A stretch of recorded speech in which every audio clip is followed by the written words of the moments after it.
Guys, ito na. Yung gutom ko, hindi ko kayang labanan. Hindi ako matapang.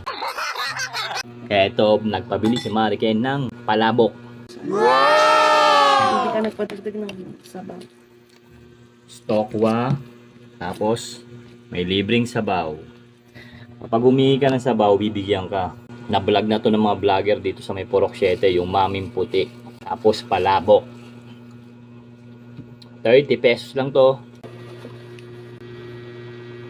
Kalamansi.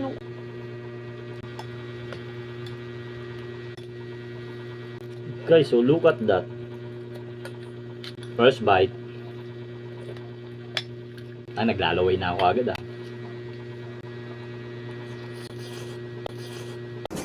Sarap.